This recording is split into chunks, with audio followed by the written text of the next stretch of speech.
दोस्तों यूक्रेन से अपडेट आ रही है। यूक्रेन के जो राष्ट्रपति वोलोदिमीर जेलेंस्की, उन्होंने अमेरिका के गवर्नमेंट का थैंक्स किया है।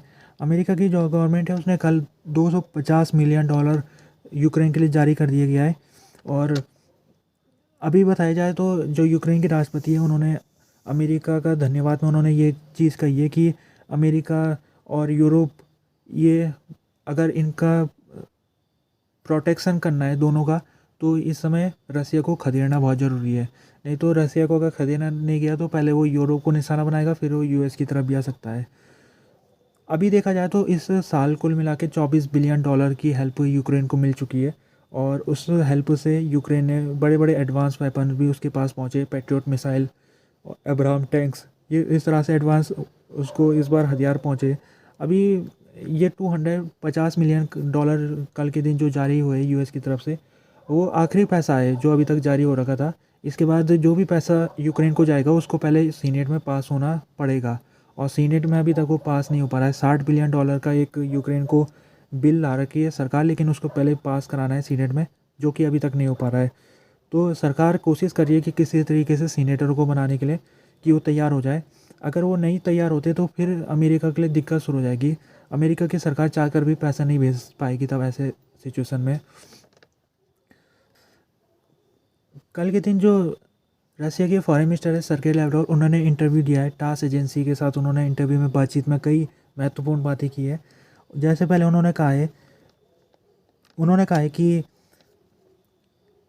ये जो अभी सिचुएशन है लड़ाई की, उस सिचुएशन में पहली चीज़ है कि वेस्टर्न देशों को पता लग गया कि वो उनका जो स्ट्रेटजी हो उनको स्ट्रेटजी उनकी फेल हो चुकी है। ये वेस्टर्न देशों को पता लग गया।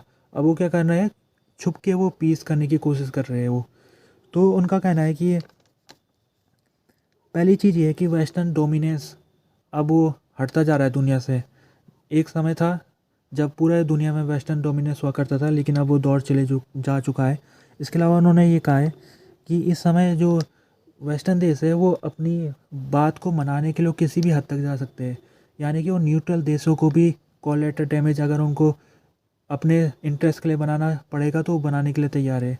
जैसे कि वो न्यूट्रल देश साउथ कोरिया, जापान, इनसे वो इनके ऊपर प्रेशर बना रहे कि ये देश है ये अमेरिका को वेपन भेजे और अमेरिका इसको यूक्रेन को दे। और साथ में जो सैंक्शन अमेरिका ने रसिया के ऊपर लगाए, उससे भी जो न्यूट्रल देश है इंडिया और चाइना, इनको लगेगा इनका इनका पैसा भी हो सकता है आने वाले समय में अगर कुछ दिक्कत हो जाएगी वेस्टर्न देशों के साथ, तो इनका पैसा भी वेस्टर्न देश जब्त कर सकते हैं। तो इस तरह से जो वेस्टर्न डोमिनेट जो इंस्टीट्यूशन था, अब उससे न्यूट्रल देशों का विश्वास उठते जा रहा है, ये सर्गेई लैवरोव ने कहा है। उन्होंने कहा है कि रसिया जब तक उसके गोल पूरे नहीं होंगे तब तक वो लड़ाई को कंटिन्यू रखेगा। और उन्होंने ये भी कहा है कि वेस्टर्न देशों को पता लग गया है कि उनकी स्ट्रेटेजिक डिफीट हो चुकी है, और उनकी जो पॉलिसी थी रसिया को हराने की वो पूरी तरीके से फेल हो चुकी है। अभी एक खबर आई है जो रसिया में अभी लगभग कई महीने हो चुके हैं, खारकोवा डैम वो फूट गया था, ब्लास्ट हो गया था उसमें। अब वो कैसा हुआ ब्लास्ट उसका तो बारे में तो अभी पता नहीं लग पाया था, लेकिन उसको लेके इस न्यूज़ आ रही है कि रसिया ने जो डैम टूटने के बाद जो पानी फ्लड आ गया था, तो उसमें मारे गए लोगों की संख्या उसने 59 बताई थी। जो कि अब रिपोर्ट आई है, एक रियूटर ने इन्वेस्टिगेशन की है तो उसमें पता लगा है कि ये आंकड़ा गलत है। और एक शहर पड़ता है इसके रास्ते, जो डैम के रास्ते में जो एक शहर है ओलेस्की नाम से, तो वहाँ पर ही 100 से ज़्यादा मौतें हो चुकी है, जो रसिया के इलाके का ये शहर है।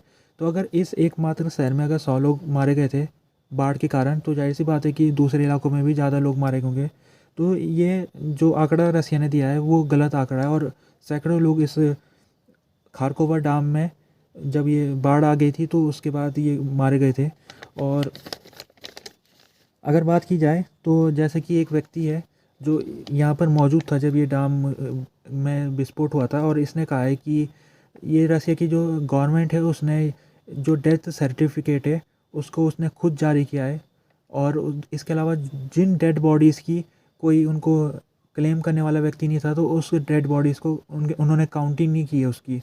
तीसरा उन्होंने ये कहा है कि जो भी इधर ह्यूमैनिटेरियन एड देने वाले जो लोग हैं, यानी जो मदद करने वाले लोग हैं, उनको भी इस एरिया में आने से रोका गया था उस समय। तो इस तरह से रसिया ने जो मौतें हुई थी उसको छुपाने की कोशिश की थी। अभी एक जो शिप है, और ये शिप पनामा फ्लैग शिप था, ये ग्रेन लेके यूक्रेन जा रहा था। तो बीच रास्ते में इसका जो ब्लैक सी वाला इलाका में ये सी माइन के गिरफ्त में आ गया, और सी माइन के कारण इसमें विस्फोट हो गया इस शिप में, जिसमें 2 लोग घायल हो गए जो इस शिप में थे मौजूद उस समय।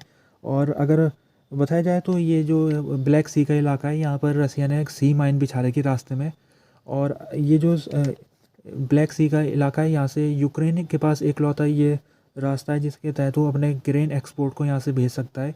तो ग्रेन लेके ही ये जो शिप यहाँ से निकल रहा था। और अगर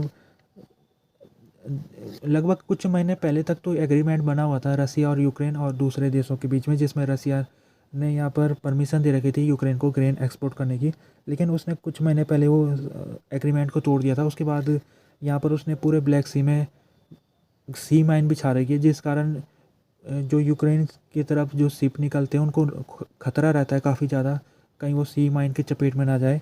तो कल के दिन जो ये पनामा फ्लैग बल्क कैरियर है वो इसके चपेट में आ गया, और उसके जो अपर डेक है उसमें आग लग गई थी, और 2 लोग घायल भी हो गए थे।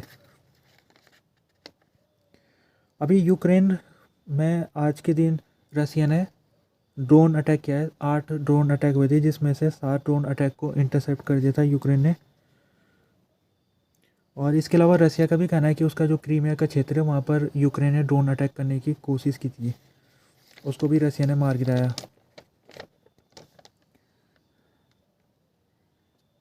अभी एक रसिया के एक सीनियर ऑफिशियल है मिखाइल उलेनोव, ये परमानेंट रिप्रेजेंटेटिव है रसिया की तरफ से वीना में, ये अभी है मौजूद। इन्होंने एक स्टेटमेंट जारी किया है जिसमें इन्होंने कहा है कि अगर रसिया और नेटो की अगर लड़ाई शुरू हो जाती है, एस्केलेशन हो जाता है, तो उससे जो सबसे पहला नुकसान और सबसे ज़्यादा नुकसान जिसको होगा वो होगा फिनलैंड को, क्योंकि फिनलैंड और रसिया की बॉर्डर लगी हुई है, सामने सामने है। तो जो फिनलैंड है वो इस समय नेटो का मेंबर बन चुका है। तो रसिया जो भी अटैक सबसे पहले करेगा वो फिनलैंड में करेगा, जाहिर सी बात है।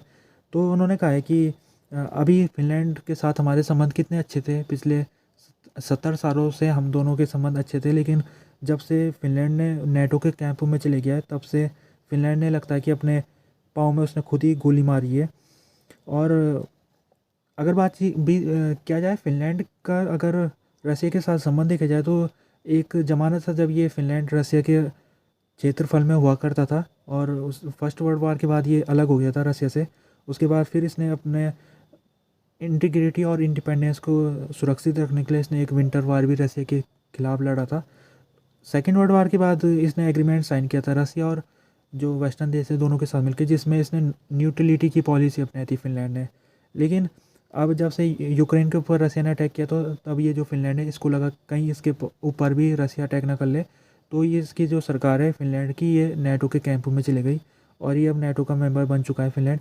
और नेटो में ऐसा है कि अगर नेटो के किसी भी एक देश के ऊपर हमला हो जाता है तो सभी देशों को उसको बचाने के लिए उसमें अपनी सेना भेजनी पड़ती है।